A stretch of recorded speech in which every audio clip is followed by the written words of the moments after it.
Wonderful. How's the audio? Is this good? Yeah, it's good. And I'm assuming I just push the red button here to advance, or this one? No, that's for the okay. arrow. Ah, there we go. Okay, before we begin, stand on up. We got to move. Not enough movement this weekend. Okay, just some flutter kicks. Yeah, on your toes. Yeah, open up your ribs a little bit. Just a minute here for the body, you know. And some backstroke.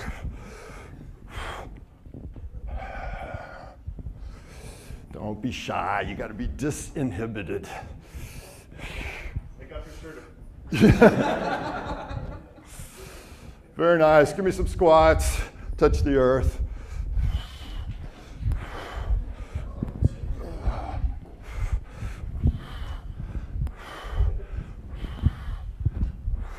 Oh, we got some shy people.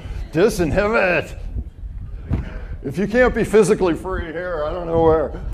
All right. And relax. Okay, just shake out your shoulders, a little rolling. And very good. Okay, have a seat.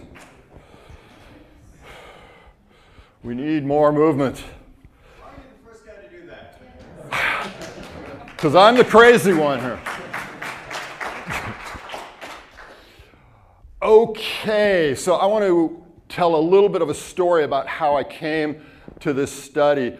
A few years ago, I went to Africa, and I really wanted to go to Gombe, Tanzania, to see the chimpanzees, which I did, and it was great. Got to see my nearest relatives in the wild.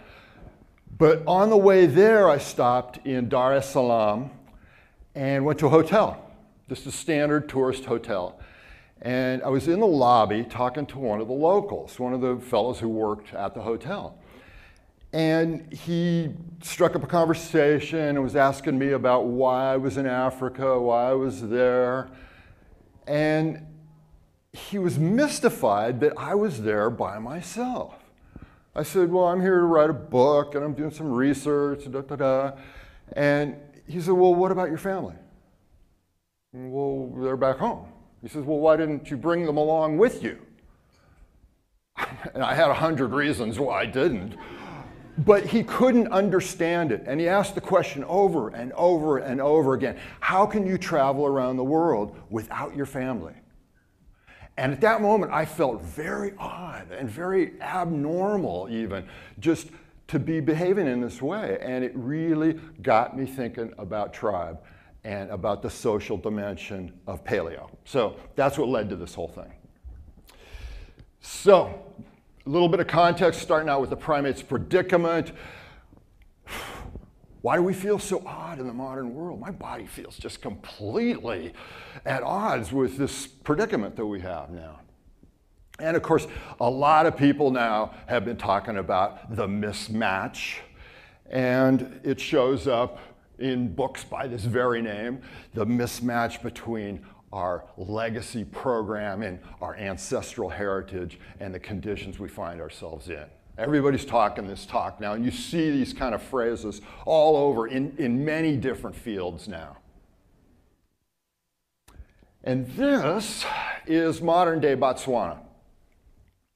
And I love, I took thousands of pictures in Africa. This is my favorite one because it shows the ancestral environment, or the classic ancestral environment. Obviously there were many depending on climate and so on. But this is the classic one, the semi-wooded mosaic grassland. Now I want you to put yourself on the ground there, in your imagination, in habitat. What's it like? Say it's 1 million years ago.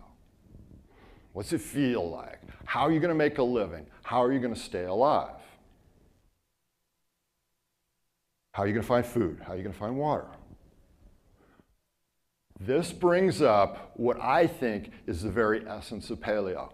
What is the essence of paleo? I think it comes down to one word, and that word is not food. That word is exposure.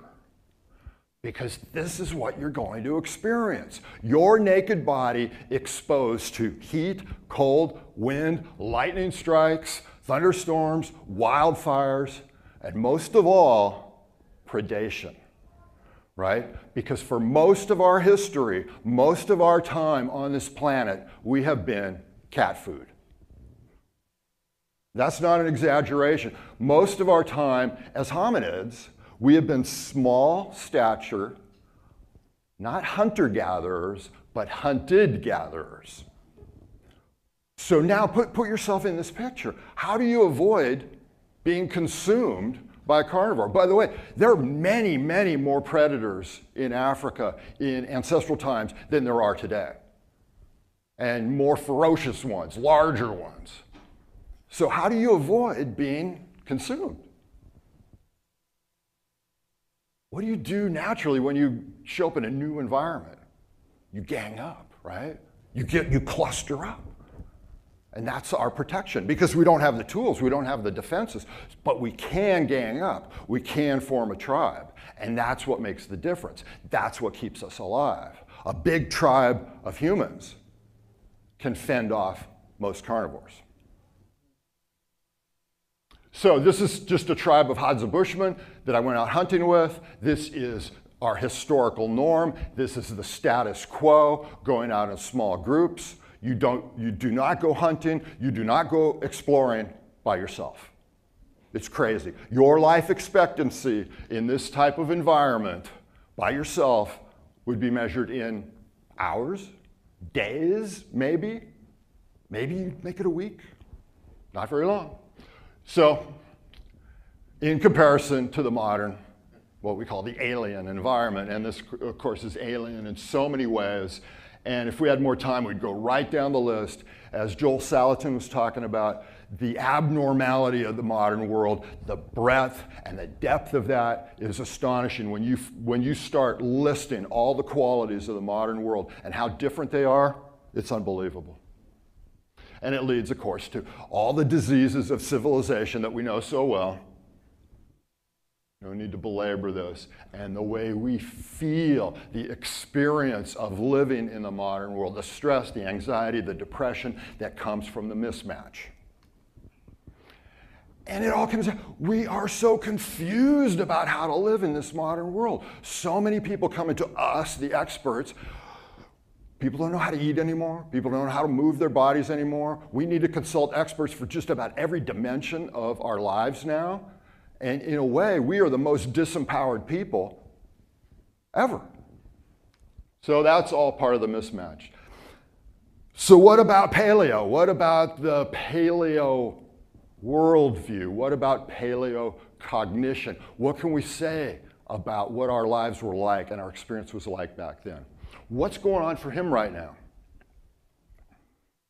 He's using his whole body and his whole brain to experience that world in order to hunt successfully. So, both sides of his brain, horizontally integrated, mind and body, vertically integrated, that's the historical norm. And that's what's very different from the way we behave today. Now we're horizontally disintegrated, we're vertically disintegrated, and we feel it. We only use like the left upper corner of our brains anymore. To really get a sense of paleocognition, the essence of paleo life, this book was really fundamental for me. The Reenchantment of the World. He makes a distinction in here between participatory and non-participatory consciousness. And when you start thinking about this, you realize that participatory consciousness is the historical norm. For 99.99% of our time on Earth, we have been immersed in habitat. And everything that we do is about living in habitat and using our bodies to participate in and to know the world. We learn our world through our bodies, through that physical experience. But now, this new thing, non-participatory consciousness, which is basically science, which means stepping back and isolating ourselves and insulating ourselves away from the world. And of course, this is the guy that made a lot of that happen. If you've studied Descartes, you know that he's famous not just for this distinction between mind and body that we hear so much about, When Descartes was a young man, he set out to become this great philosopher, and he said, I'm going to doubt everything. I'm going to doubt everything that I know, including the sensations that I feel in my body. In other words, he said, I'm going to distrust all that sensory information that's coming into my brain because there might be some alien being out there who's pumping this false sensory information into my brain, and how would I ever know? And so that assumption, that model became the paradigm for how we operate in the modern world. It's, of course, very powerful and gives us some very powerful knowledge, but it's also very destructive. Non-participating consciousness. This is participating consciousness. These tribal people from New Guinea, when they do a dance, it's all about immersion, all about experience, making every cell in your body seeking out that experience in habitat. Same thing here, participatory consciousness. Shamans all over the world, immerse yourself in nature. Same thing. Another way that this plays out is not seeing yourself in isolation from habitat, but actually being part of something larger. A lot of you who have studied physiology will have heard of Claude Bernard, a famous physiologist who talked about the interior milieu, right? The fluid that bathes all the cells in our body. Well, now people are starting to talk about the exterior milieu, the habitat, the environment that we live in. And even to the point now where some people are talking about habitat as functioning as external organs to our bodies. And this is not just metaphor. I mean, this makes a whole lot of sense. The air, the water, plants, they keep us alive. So anyway, this all goes into what I call primal holism, this paleo worldview that includes all of these elements. Now, when I went to massage school a few years ago, a lot of people were talking about the holistic model, and usually that came down to mind, body, and spirit. And practitioners would say, well, I take a holistic approach because I consider mind, body, and spirit. But the more I read of anthropology and native peoples, I realized that was just half the story. Because whether you go to Australia or Africa or talk to Native Americans, all of these 6 elements come up over and over again. So this, I think, is the holistic model that really is paleo. And today I want to talk, I mean, we could spend an entire academic year just on this, but today I want to talk about tribe. So tribe, social neuroscience, the other word that's really big right now is interpersonal neurobiology, which is sort of the same thing. Attachment and Ubuntu. By the way, how many people have heard this word Ubuntu? Oh, good, okay, we got some connection here. So, social neuroscience, interpersonal neurobiology. Your body is bigger than you think. Your body is bigger than it appears. And of course, poets have kind of pondered this idea for a long time, but now it's turning out to be physically true. John Donne, no man is an island. And this, of course, has been dismissed for hundreds of years as mere poetry, right? Just mere metaphor. And now we know it's much more than that. And this is some of the literature that's starting to come out in social neuroscience and interpersonal neurobiology. Very hot topic these days. In everywhere from education to the corporate world, people are starting to wonder about these large-scale interactions and influences between people.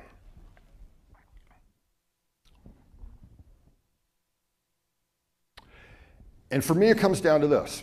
the body is an open system, and it's much more open than we realize. We're very used to taking the cartoon approach where the body is an open system in the sense that we can ingest solids and liquids and gases and expel solids and liquids and gases, and those are the openings, right? And if we get those solids and liquids and gases just right, then we're going to be healthy.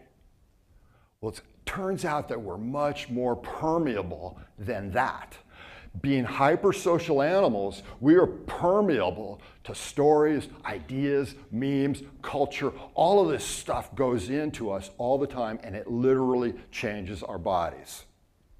This is beyond dispute now. We know this to be true. And of course, all the placebo, nocebo research shows this to be true. Your body changes under the influence of these stories that we tell each other. So our health and our performance are things that we create in common. It's not an individual enterprise. Clever Hans. How many people have heard Clever Hans? Okay, the most famous horse in all of psychology. Back in the 19th century, this guy takes his horse around from village to village and makes this claim. He says, my horse can do arithmetic problems, and I'm going to prove it to you. So he poses an arithmetic problem to the horse, and the horse will tap out with his hoof the right answer. And it was reliable, and it happened over and over again from village to village. And finally, they called in these guys from the university, and they did a series of experiments, and they discovered if the owner was not there, the horse couldn't perform. And if the owner didn't know the answer to the question, the horse couldn't perform either. So it turned out that the horse, as a highly social animal, was able to read the very small gestures in facial expression and posture of the owner. And so as the horse began to tap, the horse could tell the anticipation in the owner's body and stop tapping at the right answer. Amazing story. You know, it's an amazing veterinary story, right? But it goes beyond that because we now know that we all have this capability. We are all clever hounds, and we are all that sensitive to one another. It all starts with mirror. How many people have been tracking mirror neurons? Okay, this is fascinating because in the cortex of the brain, we have these neurons with a dual function. They are motor neurons. In other words, they can stimulate movement in the body. A lot of motor neurons in the brain. That's pretty interesting. But they also respond to the observation of movement and intention and posture. So if I look at your bodies right now, I'm going to stimulate some of those mirror neurons. And what it does, it allows me to run a simulation of what you're experiencing right now in your bodies. I'm actually feeling what you are feeling because I'm a hypersocial animal. And you're feeling some of that from me as well. So all primates have these mirror neurons, and it's fascinating. This is how children learn to move, but it's more than that. This is how we read one another. So Cozzolino here, very interesting statements. He starts out this book pointing out the fact that we are hypersocial, and we're so hypersocial that it no longer makes sense to study human brains in isolation. And all these pictures you see now in textbooks and all over the internet of individual human brains and all dissected out and fMRI and everything else, it's a little bit misleading because a human brain works best in conversation and cooperation with other brains. That's actually the unit of human intelligence, not the single brain. And of course, the brain is a social organ and the body is a social system. The tribe is a sensory organ. Imagine what it feels like. You go out on a hunt and you know there's dangerous carnivores. You know you're in a dangerous environment. Well, wouldn't it be nice to have an extended sensory system? And wouldn't it be nice if the other guys in your tribe were smart and observant? And wouldn't it be nice if you could kind of tap into that. Now, most of us have not been in this situation. Some people have been in combat. Some people know that if you go out on patrol in a hostile environment, you get the same sense. And I've done a lot of mountain climbing, and I know that you pay a lot of attention to your partner. Your partner becomes a sensory organ. So Dr. Daniel Siegel talks a lot about this resonance system. It's not just the mirror neurons in the brain. Because the mirror neuron, I observe your body, my mirror neurons start to fire, and they stimulate deeper into my brain, into the limbic system, the emotional center of my brain. That's pretty interesting. But it keeps going deeper all the way down into my guts, into my viscera. So now I can have this full body experience of your body. That's why it's called the resonance circuitry. Basically, my whole body is just a resonator for your emotional experience, and vice versa. So we use our bodies to read one another. That's fascinating stuff. And it does not bode well for what's happening in the modern world right now, because with all the sedentary living and all the people who grow up just doing this and not training their bodies, what happens here? That whole resonance system begins to atrophy. And therefore, I think the big problem with sedentary living is not so much the diabetes and the obesity and the heart disease. I think it really is going to lead to some serious social decay and social dysfunction. People in dance and theater know that to be true. You train your body to be more sensitive to other bodies. That's what we need to be doing. Okay, so here's the feedback system. You feel, you have a social experience of somebody else's body. That also feeds back into your brain and modifies the circuitry of your brain. Amazing. And it's not just people. Frans de Waal, a lot of people will know this name, famous primatologist, works with chimpanzees a lot. And here's what he's observed with chimps.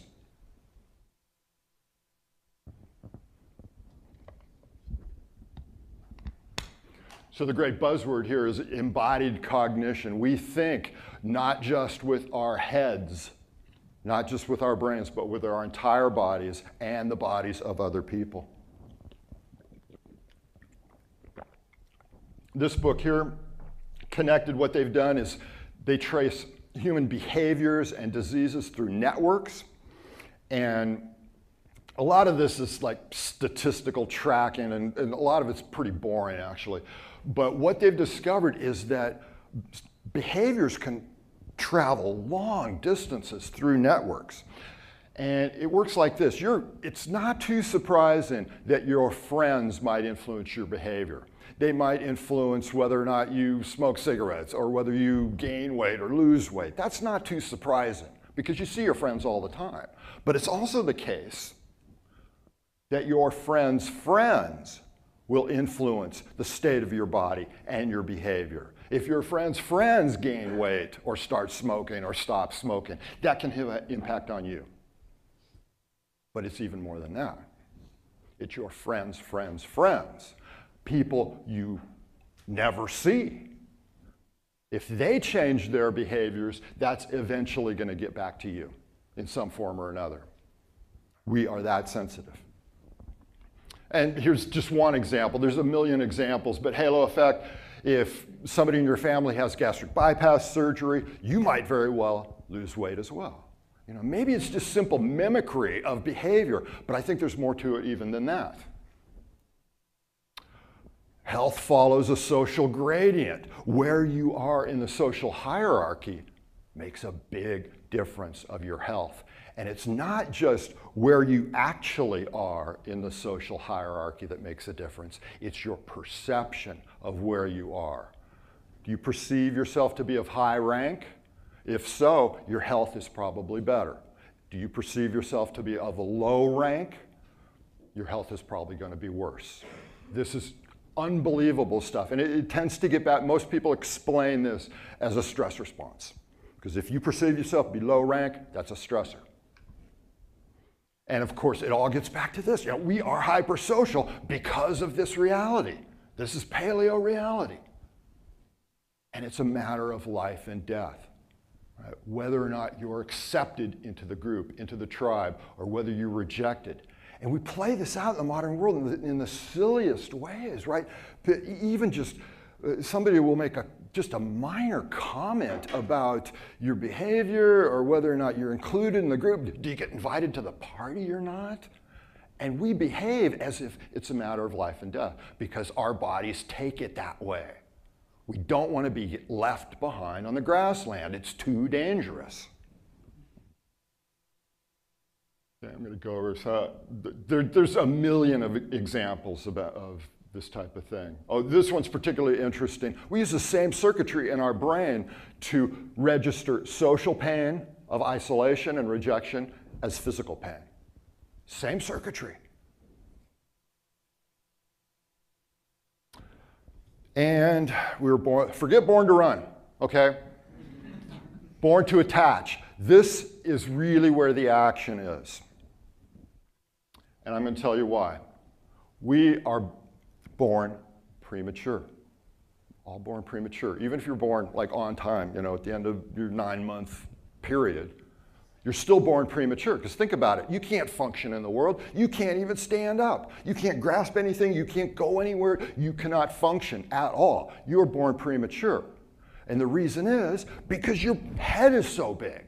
Your brain is so big, and mom has limitations on how big a child can pass through her. So you're born premature. That's nature's strategy for making this possible. So what's the downside? When you're born premature and helpless.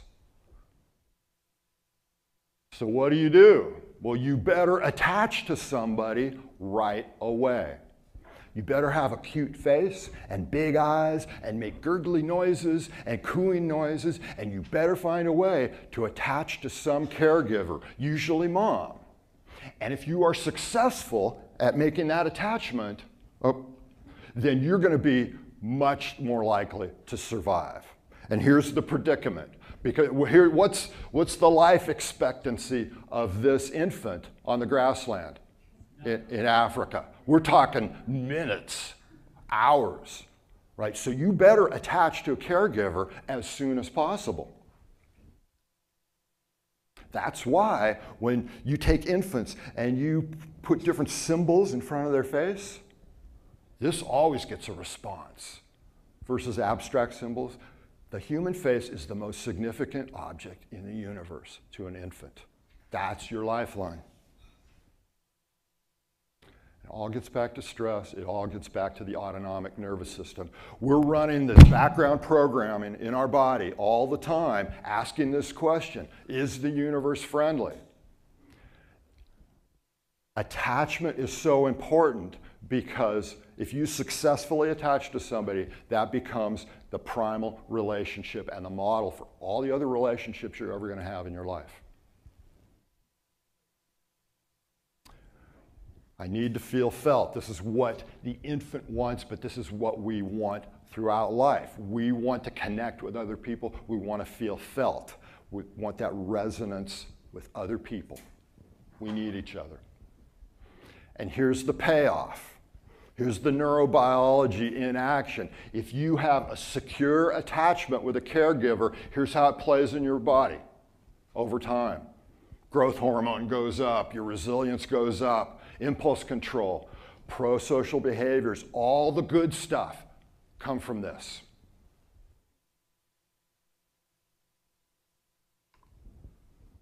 It also psychologically provides a secure home base. Because if you're securely attached to a caregiver, you're willing to go out and explore the world because you know you can come back to that secure attachment. Something bad happens to you, you can come back. And that's a feeling that lasts throughout life. They've been able to measure this and quantify it and test it. It's just remarkable what they've done. Is they can bring in mom with the infant into a room and observe what happens when mom leaves and then mom comes back. They can observe how attached the child is to the mother, and then they can describe secure attachment and insecure attachment and make predictions from that.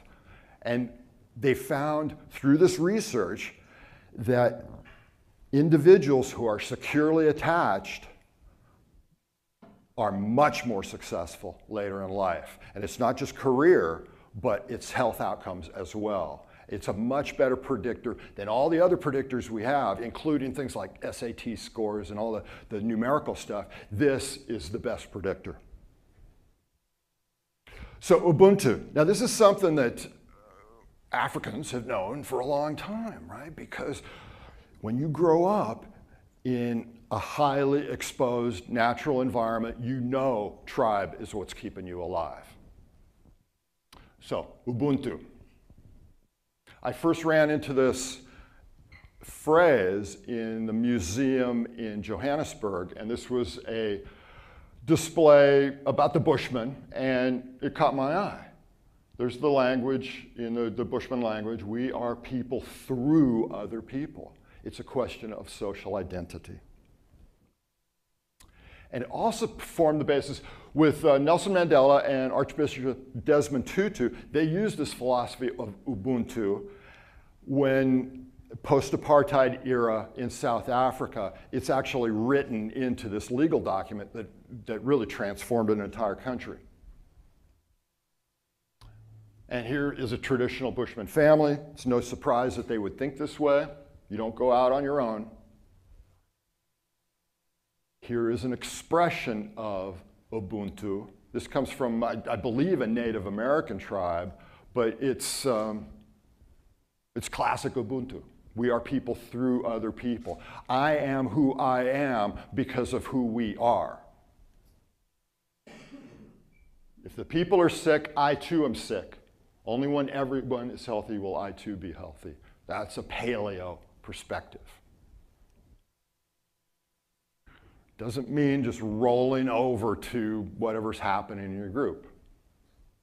It's more about social consciousness. It's more about social mindfulness. It's not about Western individualism. This whole John Wayne thing and this belief that we can make it as individuals, that's a really odd point of view. And of course, we see it all over the health and fitness industry. And here's where I think the modern health and fitness industry kind of defeats itself. Because with so much emphasis on the individual, we lose out on all the benefits that come from being in tribe. So it's kind of this weird photoshopped artificial paradise here that I think when you get right down to it, doesn't make a whole lot of sense. Maslow, what did he put at the top of the pyramid? Individual self-actualization. This is not Ubuntu. This is a Western concept here. This is Ubuntu, right? This is attachment. You can depend on your tribe, right? That's the message here. This is not Ubuntu, right? I'm number one. I'm an individual. Really? No, nobody's an individual. This is more reality. This is paleo. So here's how I put it all together. Over on the left here, everybody talks about diet, exercise. Diet, exercise, yes. I don't even use the word exercise anymore. I use the word movement. I think exercise is optional, but movement is essential. And I don't use the word diet anymore. I use the word food, real food. Sure, that's simple. And both of those are, I think, are pretty mature ideas. You know, these disciplines are pretty well worked out. Now over here, stress. A lot of people talk about stress management. I don't even use that term. I use stress education. I think that's going to be a hot new field. This whole idea of mindfulness meditation is going to become more important. But the fourth one here, attachment, Ubuntu, and the quality of our relations. If we don't have our relations lined up right, if we don't have secure, trusting relationships, then the rest of that stuff, that doesn't work so well either. So in practical application in your worlds and in your practices, I can't really tell you how to go from you know, a focus on individual to a more Ubuntu perspective. But I can suggest that we widen our circle of attention. Because our body, our physiology, we are a process inside of a social process, inside an ecological process. That's who we are. We're always in motion. And here's another Ubuntu perspective. Reorientation away from the self. That's a spiritual perspective. And get the focus off me. Get the focus on we. And here I was in the Kalahari a few years back, and here's my stuff, and thank you very much.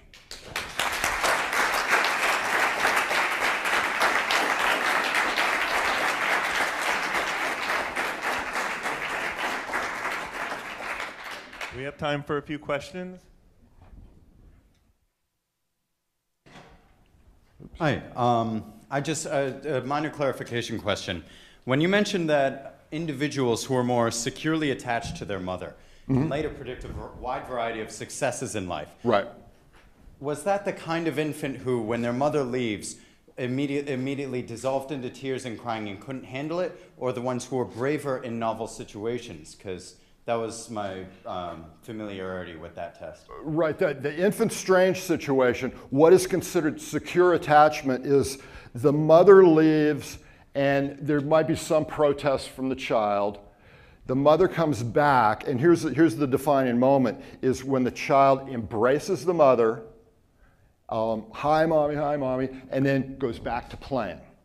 What is known as insecure attachment, or there's several varieties of insecure attachment, avoidant attachment, anxious attachment, where the child becomes like hyper clinging and won't go back to playing, or avoids the mother entirely, as if angry that mom left. So those varieties of insecure attachment, it all gets subdivided in a million ways. But that's the basic distinction for most of us, is secure and insecure.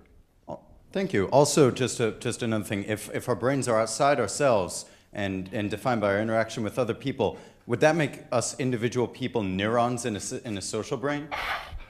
That's a great metaphor, and people are starting to talk about, another part of that metaphor is to talk about the social synapse. And two people come together, it's very much a synaptic type of interaction.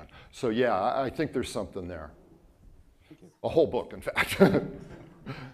With the recent amount of individuals who've turned to attacking members of their own tribe, like we saw in Colorado recently, and evidence of detachment from their tribe in the first place before attacking what essentially would be members of their tribe.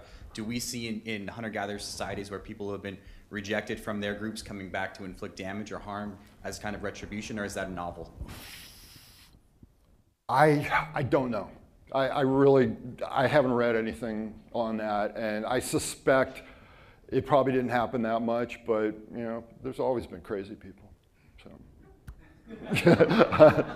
I just wanted to say, throughout this conference, I've been getting a lot of education for my head, and I just wanted to thank you for educating my heart. Oh, thank you very much.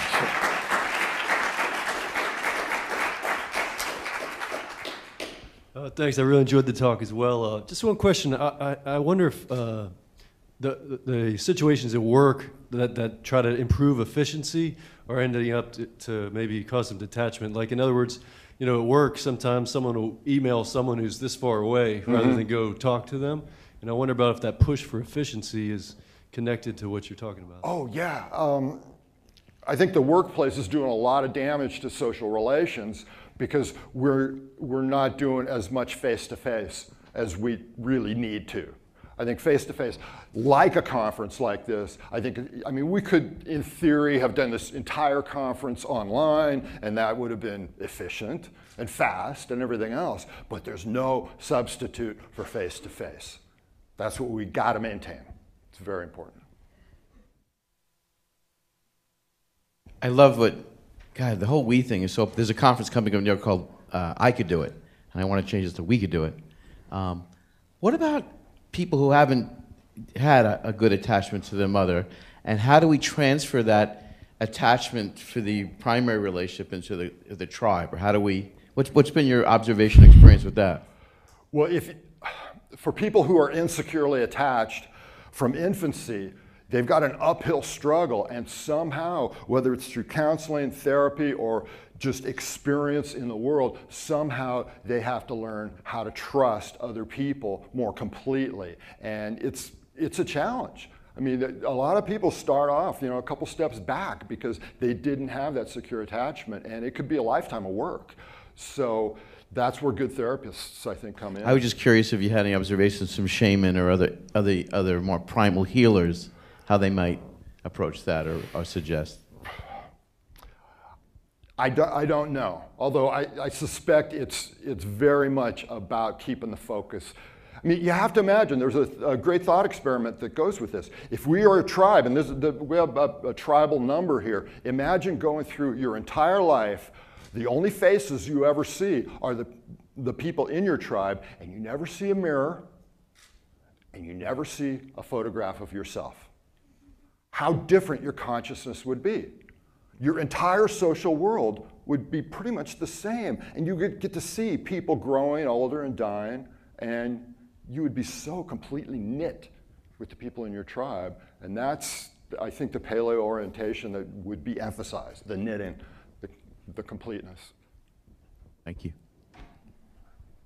Well, again, let's give our thanks to Frank Forencich. Thank you. And the next